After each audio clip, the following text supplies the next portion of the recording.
Hoy día vamos a hablar de la memoria. La memoria es un proceso cognitivo. Hasta ahora hemos ido trabajando procesos conscientes y básicos del cognitivos, procesos conscientes y básicos. Todo ser vivo tiene estos procesos básicos. Todo ser vivo tiene, por ejemplo, atención. Primero, básicamente, conciencia. Luego tiene atención, tiene percepción, sensaciones y también tiene memoria. Los procesos que veremos después ya son procesos un poco más complejos, que no todos los seres vivos tienen, que nos diferencian de como especie, por ejemplo, el lenguaje, el pensamiento, la inteligencia, pero hasta aquí todo ser vivo tiene esto. Y esto se basa en una parte de nuestro cerebro que está dentro. En el principio, ustedes saben que nosotros estamos formados por la evolución. Entonces, la estructura más antigua se llama arquicorteza, corteza antigua. La arquicorteza, entre la arquicorteza y la mesocorteza, o sea, la que está al medio, existe una estructura llamada sistema límbico, como estar en el limbo de nuestras emociones. Por ejemplo, se habla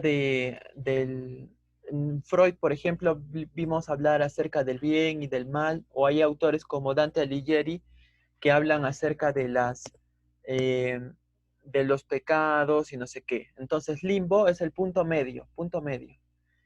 Ese punto medio, el limbo, sistema límbico, está al medio de nuestro cerebro y de ahí provienen nuestras emociones. Pero también tiene una estructura muy particular que permite el desarrollo de la memoria y que es el hipocampo.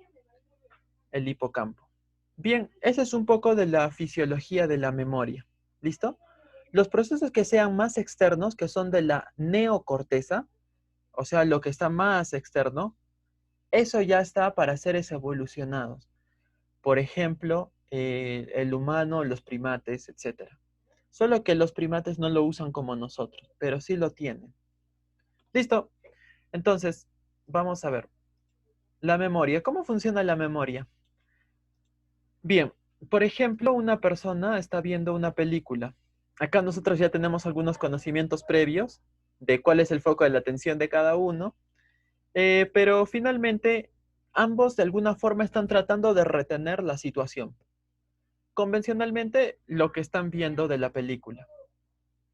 Luego que lo retienen, lo conservan por un periodo corto, por un periodo largo. Pero para que la memoria sea realmente efectiva, necesita evocarlo para demostrar que ese recuerdo existe. Retener, conservar, evocar. Hay diferentes formas de evocar recuerdos. Puede ser de una manera voluntaria, que ustedes saben que requiere un esfuerzo mental,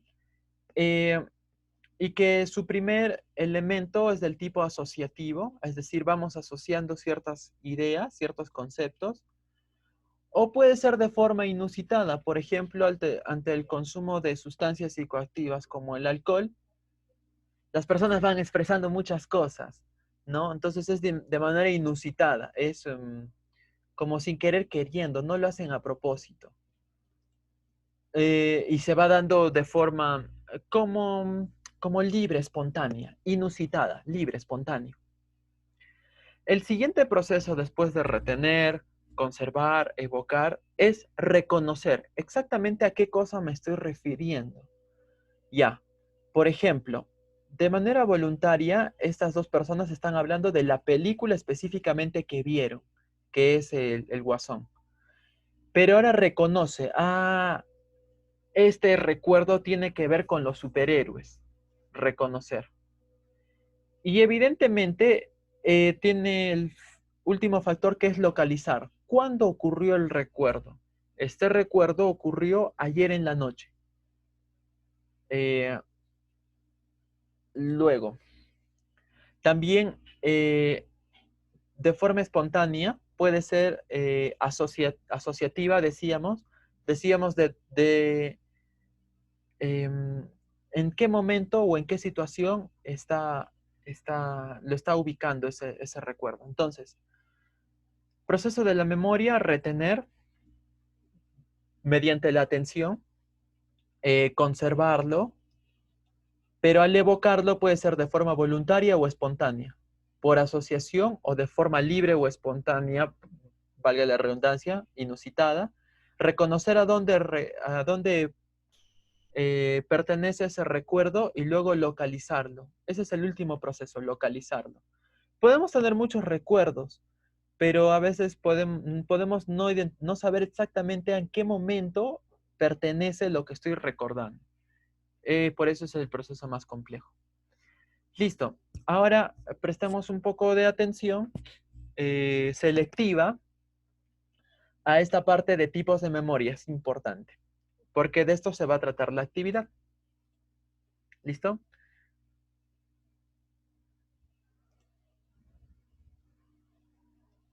¿Por qué los que toman dicen que no recuerdan nada? Muy buena pregunta. Porque el último proceso de la memoria es la localización. Eh, Tiene niveles. El proceso de retención memorística voluntaria es retener, conservar, pero al ser voluntaria, esos dos últimos procesos de reconocimiento y localización requieren un esfuerzo. Reconocer y localizar requiere un esfuerzo. Por ejemplo, ahorita yo les puedo decir que piensen en cualquier cosa que vivieron, pero no van a recordar exactamente o discriminar exactamente a qué momento pertenece lo que está pasando. Entonces, como es un proceso un poco más que requiere un esfuerzo, las personas que han tomado, los recuerdos que tienen no necesariamente pueden ubicarlo, porque no hubo un esfuerzo, digamos, no hubo una buena retención del proceso que vivieron. Por eso algunos toman para borrar cassette, como dicen. Bien, ahora sí les decía, atención selectiva, tipos de memoria entonces. Ya. Por ejemplo, esta persona está utilizando su celular, está escribiendo ahí en su celular. Para poder utilizarlo, es importante que lo sepamos ya, porque, por ejemplo, en los adultos mayores es súper importante porque ellos olvidan demasiadas cosas, entonces a veces nos parece hasta un poco absurdo, pero el deterioro cognitivo por la edad puede ser brutal. Es más, por ejemplo, también cuando las mismas personas normales, entre comillas, toman mucho alcohol, ¿hasta qué punto llegan a olvidar?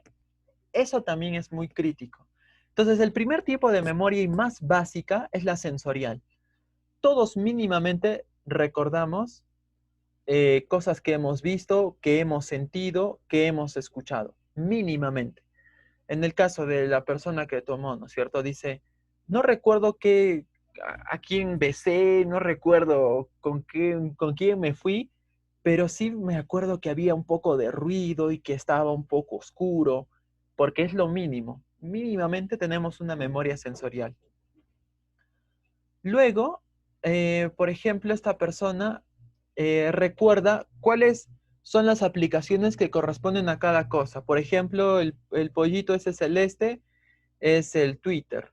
Eh, ese, ah, ¿cómo se llama? Ese zorro pertenece a Firefox.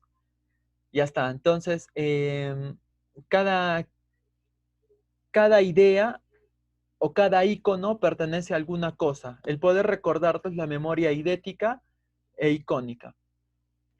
El poder por ejemplo, saber qué tecla tocar o cómo tocarlo inclusive, es la memoria de trabajo. Memoria de trabajo. Eh, Procedimental. Tengo que desbloquearlo para empezar a usarlo. O sea, recuerda el procedimiento, diferente a trabajo, ¿no es cierto? Trabajo simplemente, por ejemplo, tengo que es casi como saber escribir, saber recortar.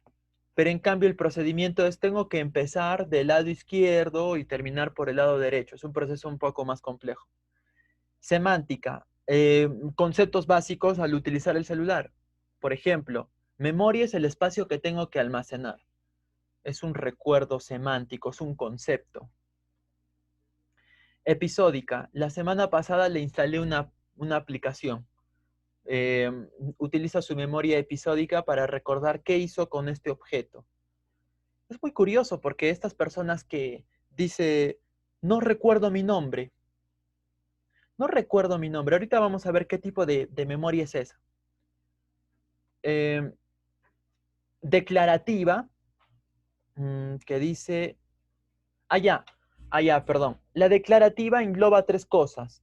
Engloba lo semántico y lo episódico. O sea, la memoria declarativa se refiere a todos los conceptos y también a los episodios que tienen que se pueden expresar a través del lenguaje. ¿Qué otra memoria?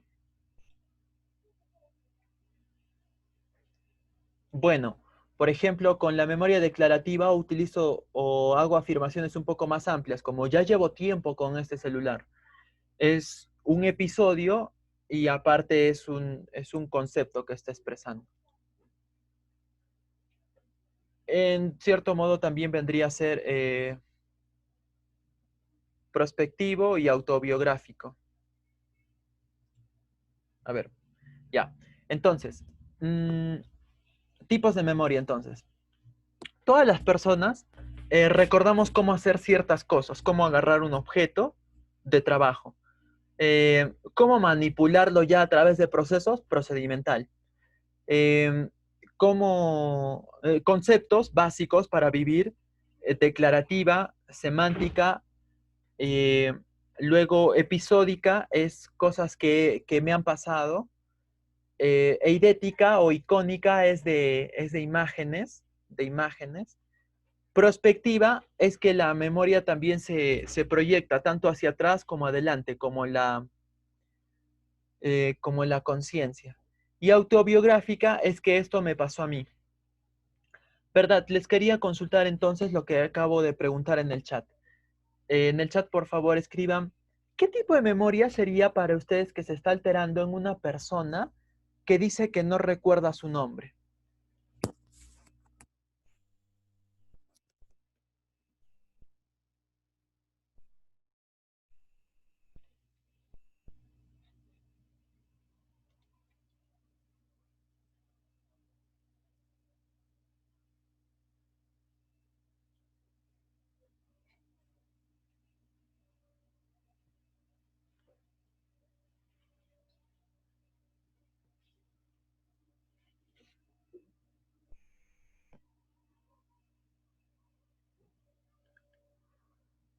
Listo, perfecto. A ver, acá ponen autobiográfica, pero también ahí han puesto prospectiva. ¿Saben por qué? Porque la persona que pierde el conocimiento, es más, nadie se atreve, por ejemplo, a poner que semántica, semántica, hasta inclusive episódica. ¿Por qué? Porque autobiográfica es sé en qué momento nací. Entonces, si sé en qué momento nací, sé que provengo de una familia, sé que tengo un nombre. Pero, por ejemplo, está el concepto de tengo un nombre. Tengo un nombre, ese es un concepto. También ha perdido la memoria semántica. Ahora, ha perdido también la posibilidad de proyectarse, porque, por ejemplo, se ve en una foto y dice, ¿quién es ese sujeto? Hasta inclusive puede ser icónica, porque el hecho de no reconocerte a ti mismo por tu nombre hace que cuando te asocien, por ejemplo, en una foto, eh, digas a quién se está refiriendo, o sea, no soy yo, no están hablando de mí. Por eso, chicos, en las películas siempre utilizan este caso de perdió el conocimiento de, no sabe cuál es su nombre y todos se sorprenden, wow, no sabe su nombre. ¿Qué tan sorpresivo puede ser? Es solo el nombre, no es solo el nombre. Tiene mucha amplitud su biografía personal, el concepto, la capacidad de proyectarse, la capacidad de asociarse él mismo a situaciones. Sin embargo, felizmente una persona que no recuerda su nombre aún es útil eh, como, aún es útil como mano de obra, porque aún puede recordar procedimientos y tener memoria de trabajo. Listo. Es lo más difícil de perder, ojo, ¿ya? Memoria de trabajo y procedimental es lo más difícil de perder. Por eso dicen que es difícil olvidar a manejar bicicleta. Muy difícil, porque es algo procedimental. Ya, listo. Entonces ahora te toca a ti. Describe una anécdota usando todos los tipos de memoria que puedas. Te recomiendo ciertas situaciones que pueden estimular tu memoria, como una fiesta, como un partido de fútbol o como una película que viste, am, alguna situación que viviste y ahí vas describiendo. Solo subrayas cada tipo de memoria y al lado le pones una clave. Por ejemplo, esta parte que estoy subrayando es un icono. Esto es un procedimiento. Esto es esto es autobiográfico. Te pongo un caso simple, ¿ya? Por ejemplo, fui al cine un 25 de septiembre del 2014 y recuerdo que había muchas luces. También recuerdo y eso me hace pensar en todas las veces que fui al cine. Mira, hasta ese momento he expresado una fecha exacta, es autobiográfico. He expresado lo que vi en el entorno, eidético. Um, También si recuerdas qué hiciste, es este procedimental de trabajo. Y así, escribes experiencia, ya está en el Classroom el link para que puedas escribir esa experiencia. Listo. Entonces van a tener 10 minutos, por favor, hasta 12:14.